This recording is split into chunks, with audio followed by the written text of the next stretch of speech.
So good day, wonderful people, extreme millionaires now, so you know soon. And today I'm going to walk you through cleft lip and cleft. As you can see from the diagram, what is cleft lip and cleft palate? I'm going to start with cleft lip. Cleft lip is a congenital abnormality, that is a congenital splitting or opening in the upper lip. It's going to be around that place. It's going to be running from this bridge of nose down to the upper lip. The opening will be there and it will be visible. Then what about cleft palate? Then this cleft palate, it's the opening in the roof of the mouth. That roof is called palate. Can either be in the soft or the hard palate. Now please note, a child might be presenting with both. That is, a child might be having both cleft lip and cleft palate. And it might even come separately. That is, a child might be having just the cleft lip without cleft palate or cleft palate without the cleft lip. Now, what are the risk factors for this cleft lip and cleft palate? It can be a genetic predisposition, that is, it might be in the gene, it might be in the family. It might be as a result of maternal smoking or maternal alcohol use during pregnancy, or it may be as a result of folate deficiency during pregnancy. It might even be as a result of anticonvulsant used during pregnancy. It might be phenytoin or steroid. Now, what are the clinical manifestations of cleft lip and cleft palate? I'm going to start with cleft lip. Cleft lip will be visible at birth. Since it's as a result of this since it's because of this opening, it will be obvious. The opening will be noticeable at birth. As the child is coming, you know this child is having cleft lip. What about cleft palate? How do you know? How do you spot cleft palate? It is not visible or that noticeable at birth. Further investigation or inspection might be done to confirm this. You might want to inspect the roof of the mouth or palpate that area. Now, if the child is having poor weight gain, you want to like rule out, is the child not having cleft palate? Because cleft lip, you don't have to like do any kind of palpation or physical examination before you know a child is having cleft lips. It's visible at birth. Then I said it's, or the child might be having feeding difficulties. And if a child is having recurrent otitis media, this is as a result of the essential tube dysfunction. You want to like, is the child not having cleft palate? You want to like, excuse me, rule that out.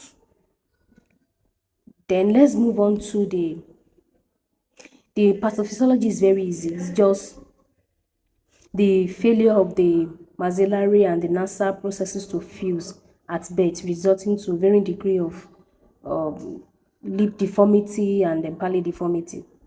So that's just about the pathophysiology. So let's move on to the management of this cleft lip and palate. But before then, I'm going to quickly rush over the preventive measures because an adage do says prevention is better than cure, as we all know. So it is better to prevent before you try to like cure. So the first one that I'm going to mention will be genetic counseling, which I mentioned in my life. I went live today. Do you even know that? That I went live today and you didn't join my life. I'm going to let this slide. So the next live I'm going to join because I didn't announce it before prior joining. So I'm going to let that slide. But next time to me joining, I'm going to put it up here. And keep on announcing so that when I joined, you joined. So for the prevention, I said genetic counseling. You can discuss that with your doctor. Then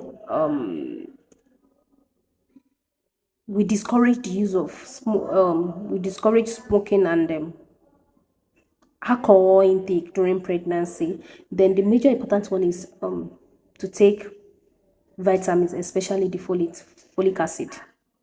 So this is going to help you to prevent any kind of neural defects or any congenital abnormalities. Then let's forge ahead. Which one again? Then let's move on to the management. Now, if you see a child that is having this kind of cleft lip or cleft palate, some people will call them, this child is processed. Oh, it's a narrow. Oh, this and that. You begin to see series of names like this child is this child is that, this child click on. You want to you don't have to neglect them. You don't have to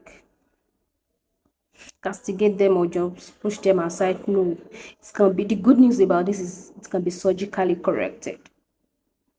And for the cleft lip, the surgery is called for the cleft lip repair. The surgery is called shelioplasty, as I've mentioned in my live video. And the time is 2 to 3 months. When the child is between 2 to 3 months, we want to have it done. And after the surgery, you place the child in supine position, feed the child upright, pump frequently, no straw, no pacifier, no nipple, no cookies and others.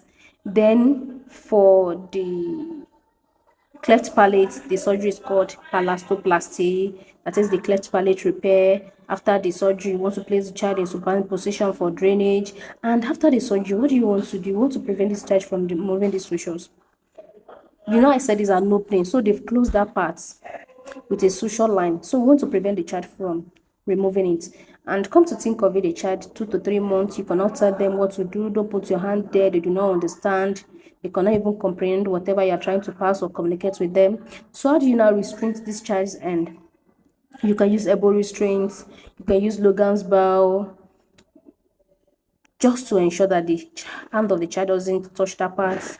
Not talk of removing. And you want to cleaning after each feeding. Once they eat, make sure you clean that part with acceptable or prescribed antiseptic solution to be cleaning the parts, or normal saline, any recommended cleaning agents for that area.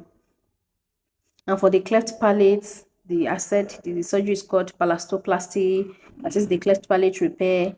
It must be done between 6 to 18 months. Why do we have it to be done between 6 to 18 months? Because we do not want any speech delay or any speech yes, speech problem or any malalignment issue with this child and all that. So before the child starts speaking, we want to have the surgery done. And what we are to monitor is to make sure that this child goes for speech therapy. We want to monitor the child as the child is growing, the speech, the dental stuff, and all that. Now,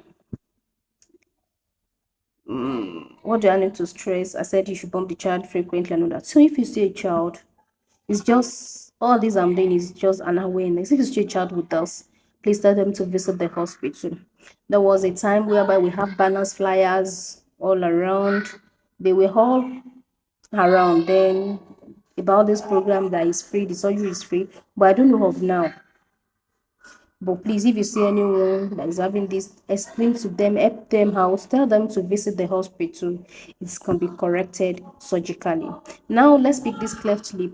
This cleft lip, if you leave this child with the cleft lip, what about their appearance?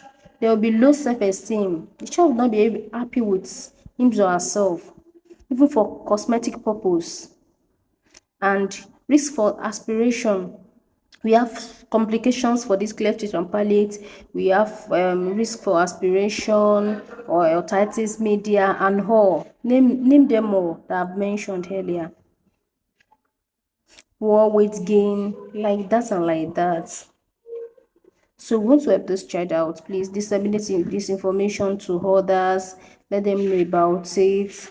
Tell them to visit the hospital. And if you have anyone, please go to the hospital. The earlier, the better. Thank you very much. I stream your humble nurse. Nurse Oyedotun. Bye. We shall see again very, very, very, very soon.